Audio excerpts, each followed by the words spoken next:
Pertanyaan dari Sulaimun, Gus. Saya hobinya dengarkan musik atau lagu-lagu Islami. Seperti itu dihitung berzikir dan berpahala tidak, Gus? Zikir itu untuk Mas Sulaiman ya. Sulaimun apa Sulaiman? Sulaimun. Biasanya Sulaiman. Zikir kan mengingat Allah. Apapun yang membuat kita mengingat Allah itu disebut zikir. Ya otomatis kalau mengingat Allah dengan tulus ikhlas, ya insya Allah dapat pahala. Ya ayyuhalladzina amanu dzkurullaha dzikran katsira wasabbihu bukratan wa asila. Wahai orang-orang yang beriman, berzikirlah kepada Allah, mengingatlah Allah dengan zikir yang banyak, nggak ada hitungannya. Wasabbihu bukratan wa asila, dan sucikanlah, bertasbihlah pagi dan sore. Jadi berzikir nggak ada hitungannya. Aku tahlilan ada hitungannya, istighosah. Nah kalau nggak ada hitungannya kan nggak mari-mari, berkati gak metu-metu. Ya buyar kabeh nek kesuwen Pak Mudin. Doa kesuwen itu orang kampung kadang sudah kapok ya. Wis jangan itu yang berdoa itu kelamaan. Yang tahlil jangan itu kelamaan ya. Nah itu. Jadi di kampung ini benar-benar harus sesuai dengan situasi dan kondisi masyarakatnya bagaimana, situasinya bagaimana, jangan terlalu lama. Jadi kembali lagi berzikir ya. Cuma zikir yang baik ya yang ada tuntunannya dari Rasulullah, dari Al-Quran, dari hadis ya. Subhanallah, alhamdulillah, wa la ilaha illallah, wallahu akbar, atau astaghfirullahaladzim ya. Doa-doa yang maksur itu yang ada tuntunan dari Rasulullah itu baik ya. Zikir sama ya. Zikir kan mengingat Allah ya. Dengan cara kita menyebut ya. Nah, menang tok ya, menang ya gak ditulis belas cangkeme. Karena yang ditulis pahala kan perbuatan, salah satunya adalah mulut ya. Kalau mendengarkan ini Gus, mendengarkan zikir nggih musik ya, di berzikir ya tinggal itu ya, membuat mengingat Allah apa tidak. Kalau membuat orang mengingat Allah ya saya kira ya termasuk zikir. Tapi kan sekali lagi yang terbaik yang ada tentunya dari Al-Quran, hadis. Nah lagu-lagu ini ciptakan orang ya. Jadi memang zikir itu ada zikir hati, ada zikir mulut ya. Mungkin juga ada zikir pikiran ya. Mengingat Allah ya.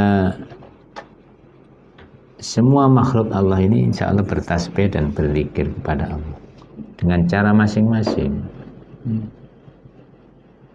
Kalau batu mungkin bisa saja batu jatuh itu berzikir, bertasbih.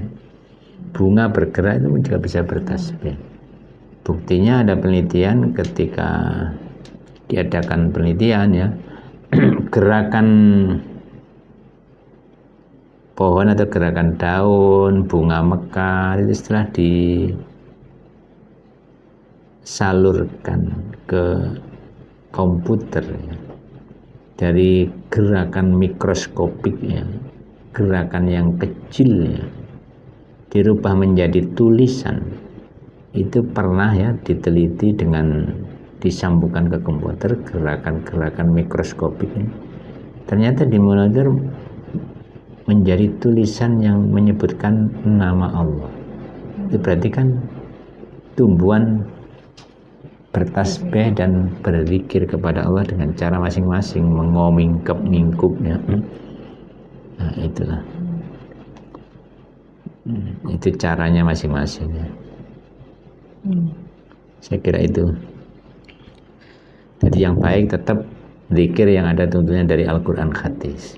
Sedangkan lagu-lagu itu hanya dari manusia, kurang baik.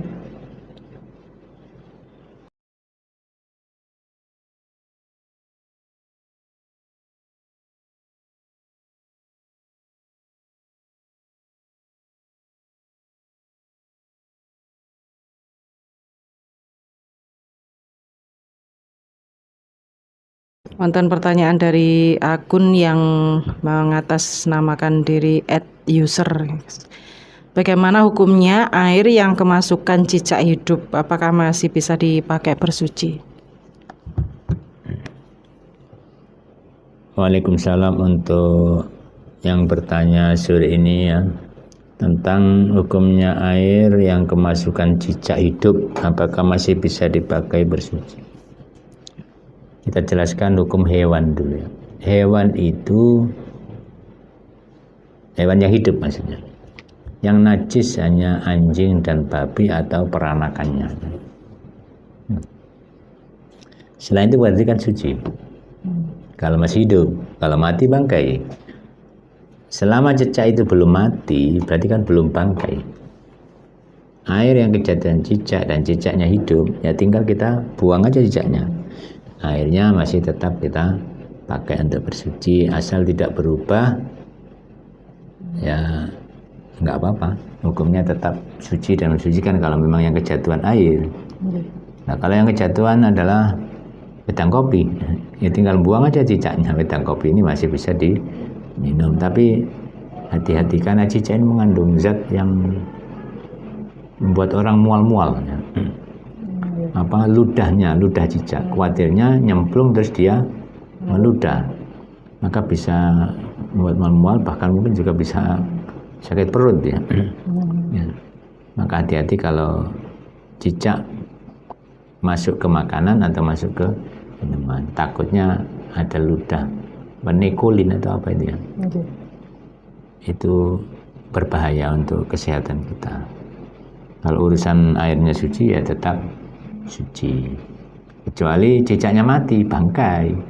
Nah kalau air sedikit kejatuhan bangkai ya otomatis najis. Tapi kalau air banyak, ada 2 kola, air banyak itu air yang ada 2 kola lebih, air 2 kola atau lebih, kalau kejatuhan bangkai, cicak dan lain-lain ya, selama tidak merubah baunya, rasanya, baunya, warnanya ya gak masalah, tetap suci dan mensucikan. Tapi kalau air banyak itu berubah rasanya, baunya dan warnanya, maka akan menjadi najis pula walaupun buahnya. Jadi yang sifat air yang terkuat adalah rasa, nomor 2 bau, nomor 3 warna. Saya kira itu